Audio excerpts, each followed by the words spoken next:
Hi there. I'm Alex Usher, and this is the World of Higher Education podcast. If you spend any time around higher education in multiple countries, you'll note two things. The first is that public higher education tends to look pretty similar from one country to another. And second, the status of private higher education varies enormously. How big the sector is, the ownership forms, the missions, the delivery modes can all vary quite significantly. Private higher education occupies both the top and the bottom of the global prestige hierarchy. At the one end, you've got places like Harvard in the United States or Yonsei University in Korea. And at the other end, you got mom and pop for profit institutions teaching mainly or entirely below the bachelor's level. But what's in between is a pretty rich tapestry, and an important one too. By most counts, private higher education educates about a third of all students worldwide and is of particular importance in countries where rapidly expanding access is overwhelming traditional public institutions. With me today to make sense of all this is Dan Levy. He's Distinguished Professor in the Department of Educational Policy and Leadership at SUNY Albany, and he's the founder and director of the Program for Research in Private Higher Education, a global scholarly network. Just last year, he released a magnificent book called A World of Private Higher Education. And no, I don't just like it because of the name. It's mainly a topology, which might not sound all that interesting, but given the richness and complexity and variation of the subject, the degree to which the book is both comprehensive and readable is a real achievement. I asked him on the show to see if he could replicate the book's feat in under 30 minutes, and I think we came close, but I'll leave it for you to judge. Here's Dan.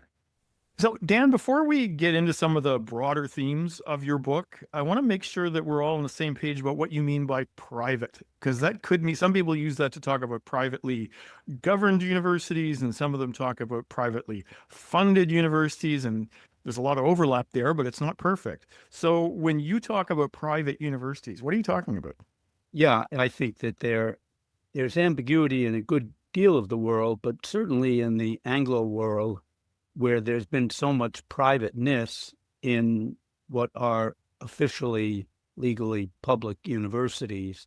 But the way I've done it over the years and continue in my latest book is that private is whatever is legally designated as private in the country in which the institution operates. And of course, public, the same, whatever is legally designated as such. Eventually, whatever the ambiguities inside a country, each country presents its data broken down by private and public to UNESCO. So that's what we use as the starting point. That's the operationalization. It's not perfect.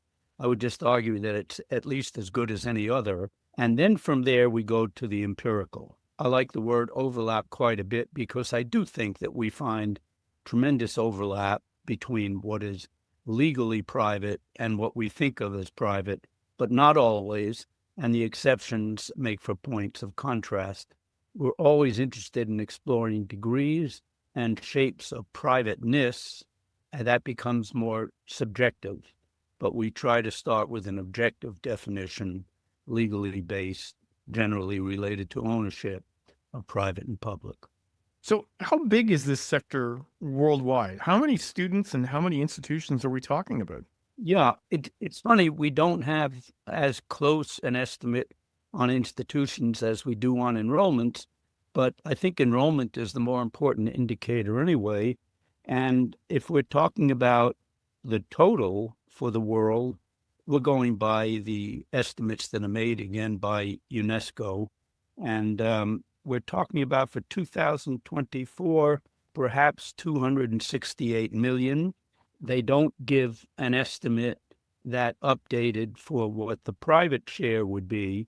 But if we go with the private share as of the most recent year that we've calculated pretty closely, 2015, and I know that you and I both believe that for some time the private share has been fairly stagnant, fairly steady at about a third of total enrollment.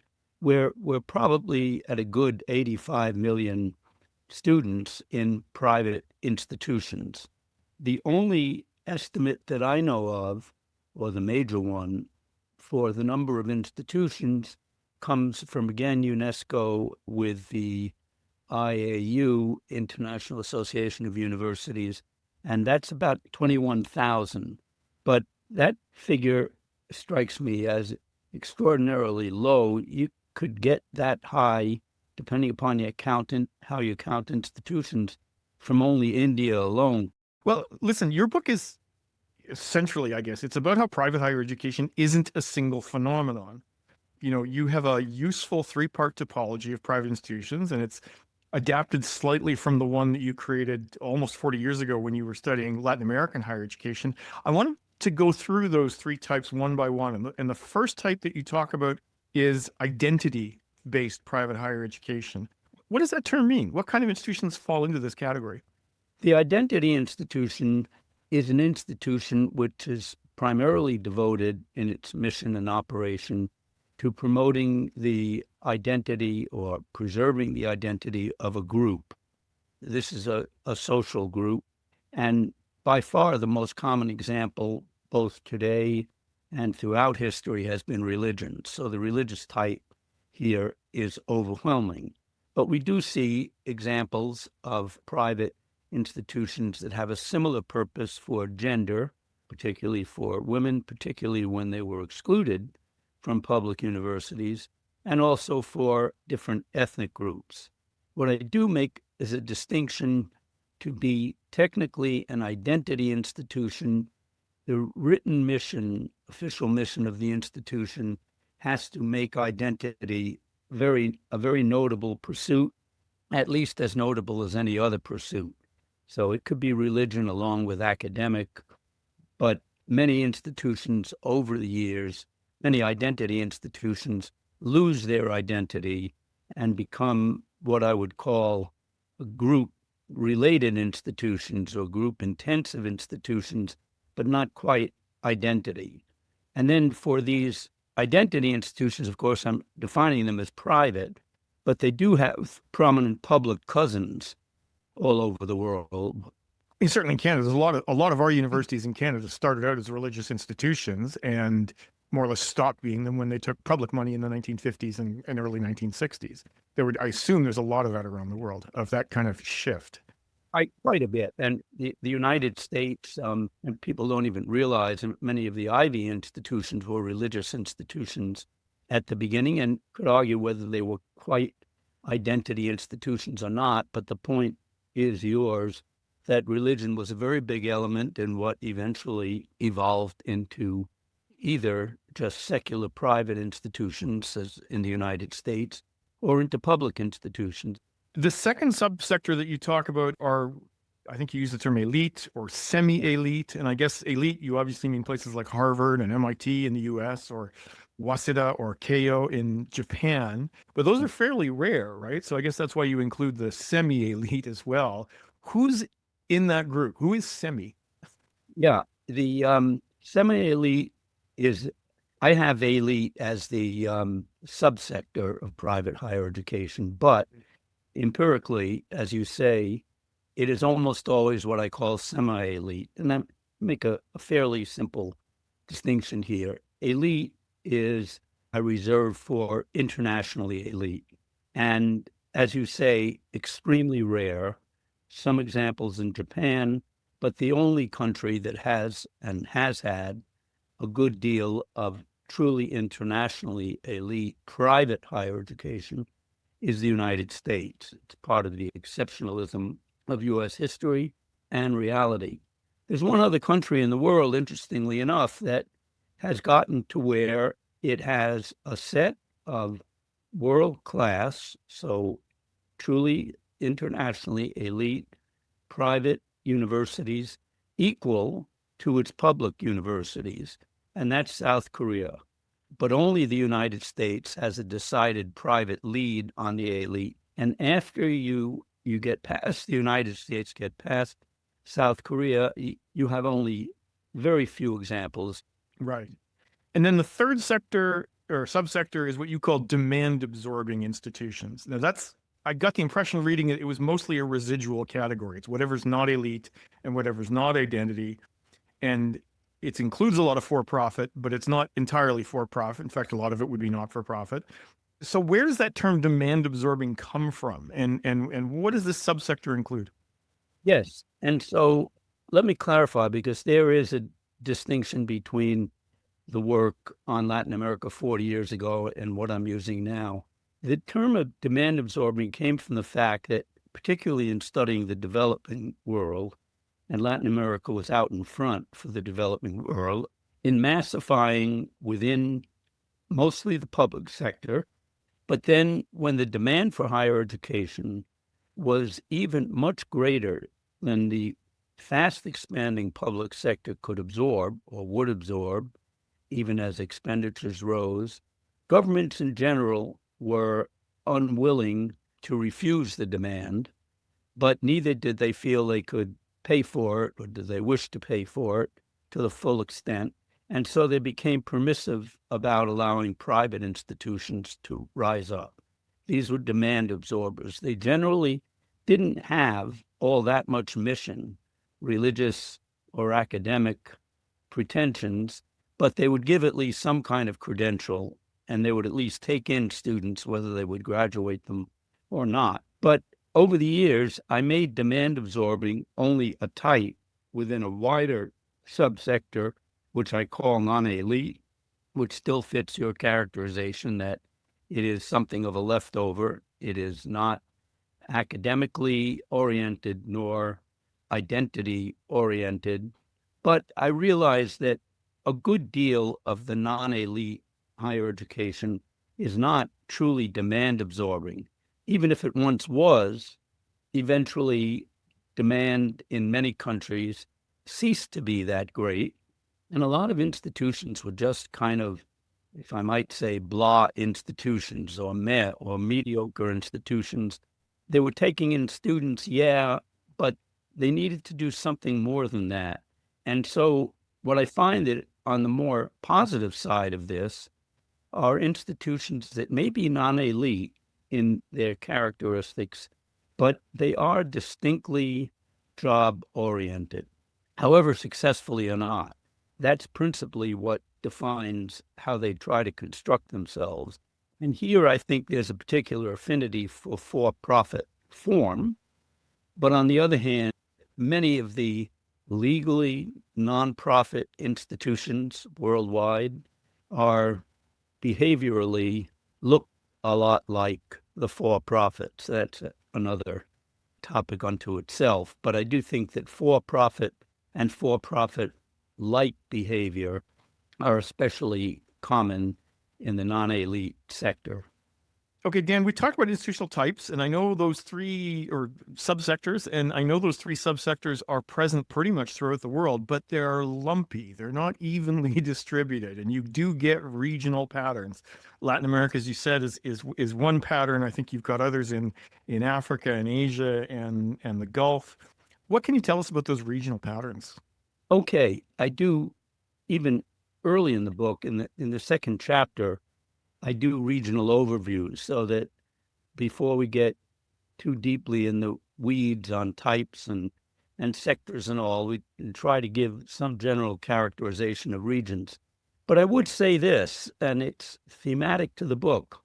Although there are regional distinctions, what is most remarkable to me, and has been over the decades, is how replicable the private patterns are and the private-public patterns. So what private higher education is, well, it's more than one thing, but we see those multiple things again and again in places, and sometimes in remarkably sequential ways, as with the start on the religious side and then the relative secularization, the rise of some kind of semi-elite alternative, and then the overflow into non-elite. We see this in every region. And so as much as I do get into regional differences, they vary over time. And what I'm more struck by and would like the reader to take away is how there are almost, if I were to be exaggerating just a bit, laws of private higher education. There are patterns that are so repetitive. I mean, I opened the book with a teasing forward about how you might guess what sort of private higher education there might be in Iran.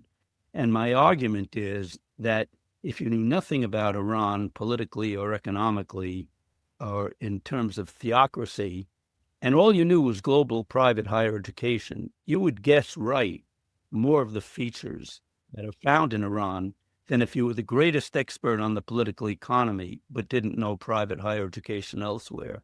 Hmm. So that's a colorful example of how much I think private higher education global patterns are found. One thing that you mentioned at the start of the program was that about 30% of global enrollment is in private sector, and that accords with what I've seen. One of the things I think is interesting, though, is you said this actually hasn't changed very much in the last 20 years or so. Why is that? And might that change at some point in the future? Would it go up? Would it go down? And your guess is certainly as good as mine. I retreat to multiple reasons for why the private share has stagnated. And it's important to couple that with the fact that the private numbers have continued to increase greatly. But so have the public numbers. So this is not the fall of public higher education in terms of its size. But it's much easier when the private share of higher education globally was 10%. If it got 20% of new enrollment, its share was rising. Once it got to 33%, getting 20% would actually not increase its share, it would decrease. So it's just harder to raise share when you get up to a certain point. But it's also true that there's been public responsiveness. And it's fascinating to see in the news right now that in Indonesia, for example, there is a great slippage of the private share because the public institutions are taking in more students who have to pay. And again, we've seen this act, we've seen this play in many other countries. Public institutions sometimes react, and sometimes the way they react is by partly privatizing. So they keep maybe a tight quota for the academically more select students who get in and don't pay, but then to make their institutions financially viable, and also in part to fend off the private growth, they create second track for other students who are paying students and often go for curriculum that's a lot like what they would get in the private, legally owned institutions. So that's a pushback effect as well. And then another factor, if we go to the regime level and public policy, is sometimes public policy is pushed back. It's cracked down on the worst of the demand absorbers and closed them. That hurts private size. And it's just created, in many cases, regulations where the licensing or authorization process gets tougher because there's a natural tendency to get a public opinion reaction and an employer reaction to the proliferation of demand-absorbing institutions. And yet we have this one part of the world, Western Europe, right? Like the most public and the most publicly funded systems in the world, where private higher education right now is going gangbusters. Spain and France, have between 25 and 30% of their students now are in the private sector, which is very close to the American number, right? Which is, again, about 30%. Italy, it's doubled in the last 10 years. Germany, it's doubled in the last 10 years. Poland, Poland was one of those typical demand absorbing sectors. You would assume once the demographic wave went away that their public sector would shrink, because that's what happened in Russia. That's what happened in Romania. But Poland, they suddenly bounced back and they're 35%. They're bigger now than they were 20 years ago. What's driving this growth in Europe specifically? The answer is clear. It's I'm actually a very wealthy man, and I've engineered all this to promote my book. If any part of the world you would think of as the bastion, the historical bastion of public universities, and public universities of high quality. So, okay, in Latin America and then in Africa and in South Asia, you could talk about public universities crumbling and that contributing to the growth of private semi-elite. But Germany? So a few years ago, the German government asked itself exactly the question that you're asking yourself and asking me. How can this be happening here? Our public universities are free. Our privates charge. Our public universities are great still. Why are more and more students going to private institutions? And as the German government would, it funded 21 research projects to look into this. What is private higher education? Why is it growing and what is it doing? And I was invited over to keynote and participate in some of that research, which is ongoing. But one of the messages that I came to bring was it's not just Germany. It's general to Western Europe. I think a good deal of this private growth is what I would call product or job oriented. And I think that what you see in Western Europe is not unsurprisingly a lot like what you see in the UK and Canada. So this, I think, very much brings Western Europe more into the mainstream. And even though, here's a good example, it has, if we look at Western Europe, it has a regional pattern. It seems to me that the regional pattern is late growth of private and a growth that is overwhelmingly product oriented. This is not a growth of religious higher education. It's not a growth very much of semi-elite higher education, though there's a bit of it at the very top in each of these systems, the Italian, Spanish, the UK, but mostly it's job-oriented, non-elite. So that makes a very big difference from, say, the configuration you have in Latin America. So to me, it's a very pluralist market dynamic that even when parts of the private sector decline, as you would expect in private competitive arenas, many private institutions die off and fail. But voila, there arise new sorts of institutions which are different from the previous private institutions and provide not only private-public contrasts, but fresh private-private ones that none of us geniuses had predicted. Dan, thanks so much for being with us today. Thank you very much. And it just remains for me to thank our excellent producers, Tiffany McLennan, Sam Pufek, and of course you, our listeners and readers, for joining us. If you have any questions or comments about today's episode, please don't hesitate to get in touch with us at podcast@higheredstrategy.com. Join us 1 week from today when our guest will be Attila Pausitz. He's the head of the Department for Higher Education Research and Development at Donau University in Krems, Austria, and will be talking to us about one of his big new pieces of work, the Global Observatory on Higher Education Change, in its first annual report. Bye for now.